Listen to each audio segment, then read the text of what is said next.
तो हमें अपनी चित्त शुद्धि का इतना सुंदर साधन मिल गया, तो अब दूसरे साधनों से प्रयोजन नहीं है। अहर्निश भजन करने वाले के लिए तो ये ठीक है, अब भजन साधन भी न करें और वैदिक कर्म भी छोड़ दें, उनके लिए तो अनुचित है, उनको ऐसा नहीं करना चाहिए। और दूसरी बात यह है, कई बार ऐसा भी होता है, लोक संग्रह के लिए अनेक महापुरुष आवश्यक न होते हुए भी वे कर्म करते हैं। आपका भगवान नाम में विश्वास पूर्ण है, आपके रोम रोम से भगवान नाम प्रकट होता है, आपको अब किसी बाह्याचार्य की बाह्य क्रिया की आवश्यकता नहीं रही, और आपने वह छोड़ दिया, तो आपका तो कुछ नहीं बिगड़ा। हम आपके पास रहते हैं, हम तो वैसे ही प्रमादी जीव हैं, बोले आज तो बहुत अच्छा हो गया, न एकादशी करनी, न तुलसी में जल चढ़ाना, न तिलक लगाना, न माला फेरना, अब क्या, गुरुजी देखो ऐसे ही रहते हैं, तो हमको क्या लाभ मिलेगा। एक बहुत उच्च कोटि के महापुरुष थे, परम पूज्य स्वामी श्री संपूर्णानंद जी महाराज, सच्चे ब्रह्मज्ञानी थे, बड़े भक्त थे और बड़े ब्रह्मवेत्ता थे वो। तो उनके भगत लोग ब्रह्मज्ञान से नीचे उतरे ही नहीं, बड़ा उच्च कोटि का ब्रह्मज्ञान सबको।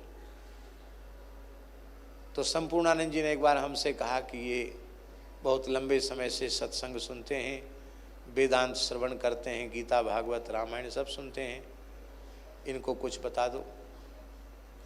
हमने कहा महाराज आपके सामने हम क्या बतावें। बोले नहीं कुछ बता दो, जो आपके मन में आवे सो बताओ। मैंने उनको कहा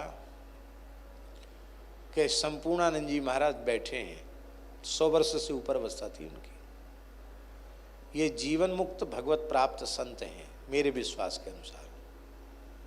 क्या हम आपकी ऐसी अवस्था है? नहीं है। तो कोरी ज्ञान विज्ञान की बातें छांट रहे हो, इससे तुमको क्या मिलेगा? दीपक की चर्चा करने से अंधकार की निवृत्ति नहीं होगी, लड्डू की चर्चा करने से क्षुधा निवृत्ति नहीं होगी, लड्डू खाने से होगी, दीपक जलाने से होगी। इसलिए संपूर्णानंद जी महाराज की नकल मत करो, तिलक लगाओ, तुलसी बांधो, हरि नाम का जप करो, तुलसी का आदर करो, संत का आदर करो। कोरी ब्रह्म ज्ञान की बातों से कुछ भी फायदा होने वाला, भजन में लग जाओ, हरि नाम करो। हरि नाम के बिना ब्रह्म ज्ञान भी उदर पूर्ति का साधन बन जाएगा। संपूर्णानंद जी इतने प्रसन्न हुए, बोले महाराज ये ऐसे ही हैं। बिल्कुल ठीक कहा आपने, खाली लंबी चौड़ी बातें सुनकर कंठस्थ कर लिए, उन्हीं को दोहराते रट्टू तोता की तरह।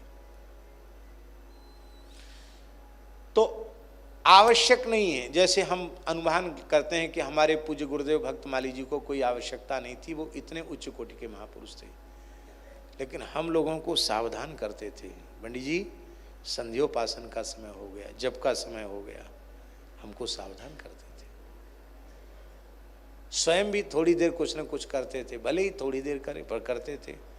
उनको थोड़ी देर करने की क्या जरूरत थी, वो तो हमेशा ही उसी में ही डूबे थे। पर वह केवल हमारे जैसे मंद साधकों को, जीवों को के माध्यम से मार्गदर्शन करने के लिए इस प्रकार से महापुरुष करते हैं।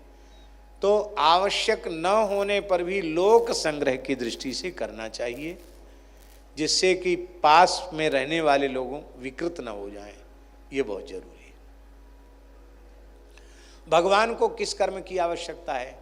पर भगवान जब जब अवतार लेते हैं तो निष्ठापूर्वक वैदिक धर्म का आचरण करते हैं। वो केवल इसलिए करते हैं कि यद्यदा चरति श्रेष्ठः, गीता जी में तत्तदे वेतरो जनाः सयत् प्रमाणम कुरुते लोकस्तदनुवर्तते।